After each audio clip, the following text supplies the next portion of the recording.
I got very, very famous for saying you do not sell your Bitcoin to the plebs. And on X, the Twitter trolls thought it's pretty easy to say the guy that got the most famous guy in the world for saying don't sell your Bitcoin just sold some Bitcoin.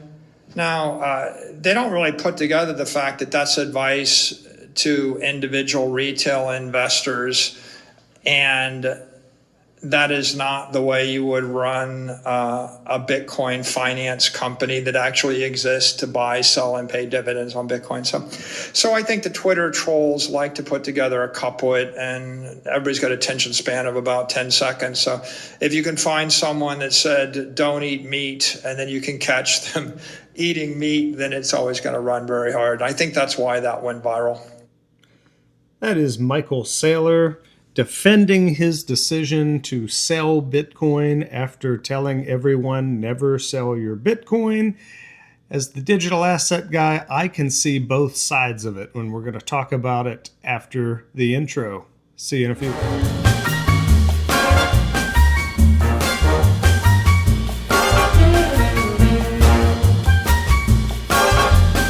So I think it's kind of exciting that you have a brand new asset class.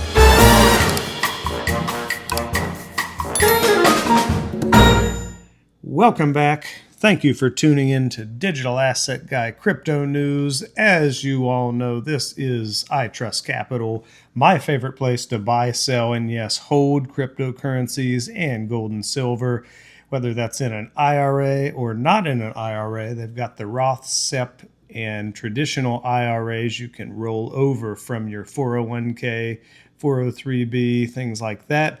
And the premium custody account is a regular account that is taxable when you buy and sell, but you only pay a 1% transaction fee.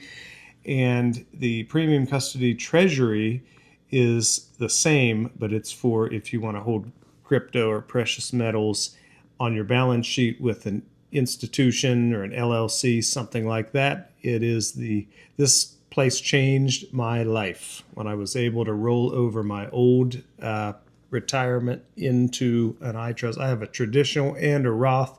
The Roth is great because you've already paid taxes, so you don't pay taxes when you take it out someday. All right, so this is the buzz everybody's talking about. Here's my good friend Abs from Good Evening Crypto. If you're not following and watching his content, please do so. One of the best in the business. Michael Saylor's strategy has approved selling $1.25 billion worth of Bitcoin. So $1.25 billion worth of Bitcoin. Last week, Ripple CEO Brad Garlinghouse says the crypto market is being hurt by Strategy's financial engineering. So that is pretty interesting. And here is Brad Garlinghouse. This is Coach JV. I had the pleasure of interviewing him and his beautiful lady May at XRP Las Vegas. If you haven't yet, go and watch that interview. They are just beautiful, incredible, amazing people. And he's got really great content. This is Coach JV showing Brad Garlinghouse's comments about strategy and Michael Saylor. 50 list. It's great to have you back at the NYC, Brad. Good to see you. Great to be back. So when they were a seller for the first time in a while, strategy that is, that got a lot of notice. Do you think that started something? I think it definitely started something. And, I think the challenge is it added some excitement on the way up. And now that's compounding on the way down as well. And so as we have seen, crypto is going to go through its cycles. Many asset classes do that. I think because they were using leverage, Michael Saylor would characterize it differently than leverage per se. But at the end of the day, it was leverage. And then you start to see that in a place that can actually compound negatively. So I want to bring that up. So anyway, that's the gist of it, where Brad Garlinghouse is speaking out. I am with Brad. I think, leverage usually leads to bad things. I think it's simple. Buy low, sell high if you need to sell. But the people who do the best, just real talk, the people who do the best, I guess, statistically, are the hodlers. Hold on for dear life. You just hold. I sold the majority of my crypto in October, and then I bought back in lower. It was a great move, but man, it was stressful. And it's funny, you don't get as much more crypto as you would think. I mean, you do. I guess in the next bull run, it'll really shine when I see how much more value I have, because all I care about is the number of coins. Just like one time I heard Robert Kiyosaki, somebody said, how much gold should you own? And he said, there is no amount, dollar amount. He says it's just how many ounces you own, as many as you can. That's kind of my approach with crypto, especially XRP and also Ethereum and Bitcoin. I know that's kind of controversial, but I invest in a lot of different ones and a lot of them that have been in the top 10. But anyway, what Brad is saying, I made a funny little graphic. This game was called Road Rash, where you would ride these bikes and like whip people and kick them and you would try to win the race, and it was Road Rash. And you could I think you could buy different bikes and different things, and it was just like one of those computer games from the golden era of the late 90s PC games, and it was funny. But I put, is this Brad Garlinghouse? And this is Michael Saylor. But I see what Brad's saying here, because leverage usually leads to bad things. If you have to sell, it means you probably bought too much.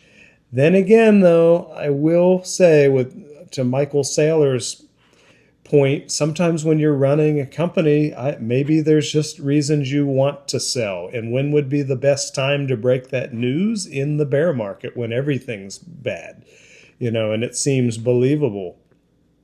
What if you just decide something totally unrelated to the market or the finances, but your company, you want to buy something and you need US dollars to do that, or you want to pay people to do a certain job in the institution and you need more money, maybe it makes sense to sell. I mean, who knows?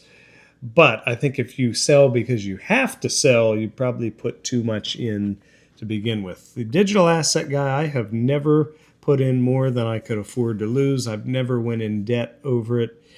I have, however, chose to invest in crypto instead of spending my money on other things, like getting in debt over a house that I don't need or expensive cars. I am not an expensive car guy. I drive a Honda Civic, and it does the same darn thing that a Porsche does. However, when I go on vacation here soon, could happen soon, I want to rent a Porsche for a day and drive it and have fun and then give it back. So the digital asset guy's a big fan of renting. Renting is not a bad thing. Anyway, just some comments on what's going on with Saylor and MicroStrategy. Here is one of my favorite ladies in crypto, Wendy O. I like her a lot. I think she's cool.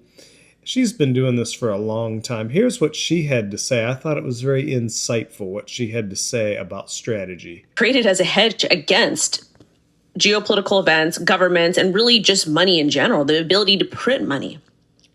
But then, Saylor came on the set, kind of revamped his business, built it around Bitcoin, which isn't a bad thing. Anybody can do that. But at the same time, what he did was legal, but as far as ethics going,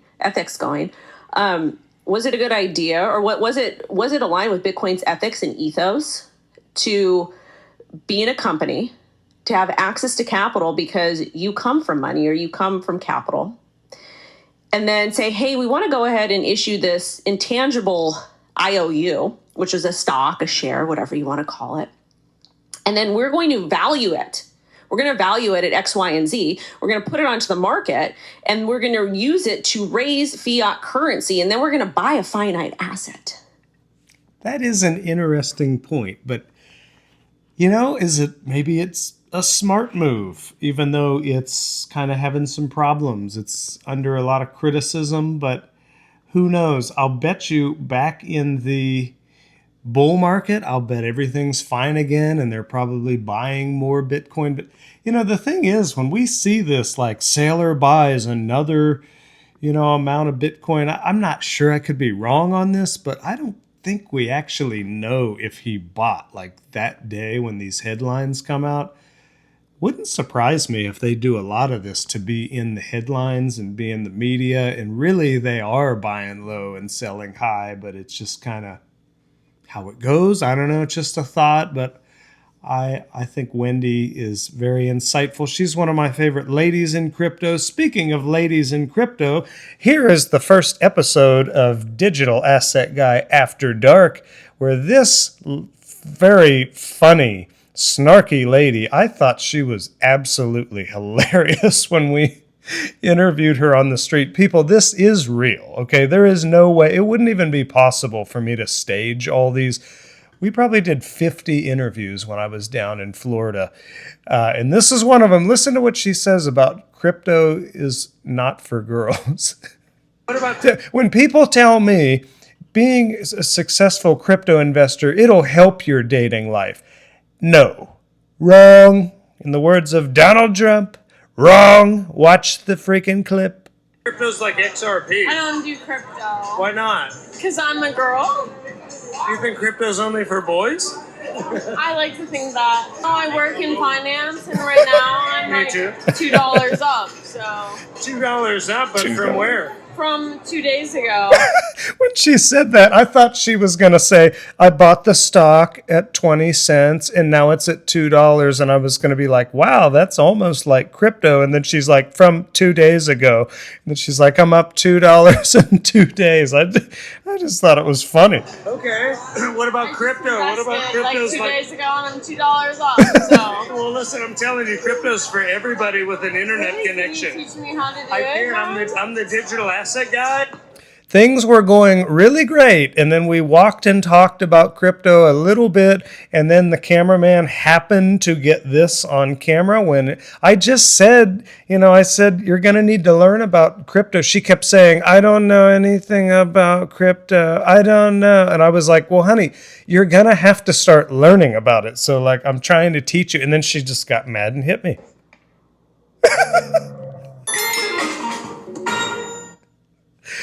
Oh my gosh. If you are on YouTube, please go to the short that I made. I post a link to the short and just the video on X for copyright reasons. But if you think that it's as entertaining as I do, please hit the like button on that short and share it with your friends. And this content, I really, really am passionate about doing this content and showing how the general public is treating crypto people, how ladies are treating crypto bros in the dating world, because it is tough, although it is quite entertaining. And in the words of Donald Trump, it's going to make great TV, but it's not very fun sometimes. But so my cameraman and I, we have too much fun making this content. And I really am passionate about the message, though, and showing the facts. So if you could help me by sharing it and commenting below, tell me what you think's funny. Tell me if you think one is not funny. Tell me what questions you want me to ask and things like that. And help me get this content going, because I'll tell you, crypto YouTube, it is hard. I'm still not monetized. I don't know when I'll be. Really, these shorts, they don't get me any watch time. They get me subscribers, but then the watch time are these long videos. So that's kind of, hopefully this system will get me to the watch hours I need to be monetized. But even if I don't, the digital asset guy enjoys doing it. I heard Donald Trump's speech one time at like Harvard or somewhere, and he said, folks, you've got to love what you're doing. If you don't love what you're doing, you're not going to make it. But if you love what you're doing, you're going to do a great job and you're going to work hard. But if you don't love it, you're not going to work hard. This really good speech. And I do love what I'm doing, even though a lot of people think it's downright ridiculous and silly. I had some older folks I shared this with, some friends. They were completely appalled. They thought it was the stupidest thing they had ever seen. They didn't understand who in their right mind would want to watch that. I said, who in their right mind would not want to watch it? I think this is the content. Again, this is the content I went looking for and could not find, so I decided to make it. And I think it's entertaining, insightful. I think it's educational too.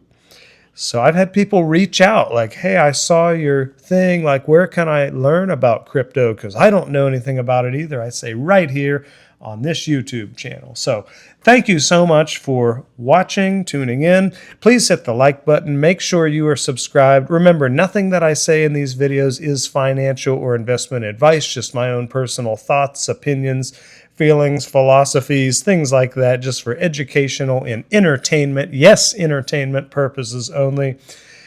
Please share this video with anyone, friends, family, anyone who you think it would educate or entertain.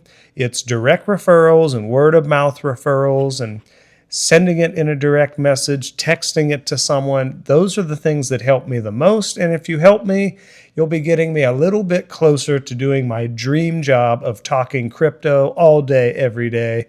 Thank you so much. Digital Asset Guy out.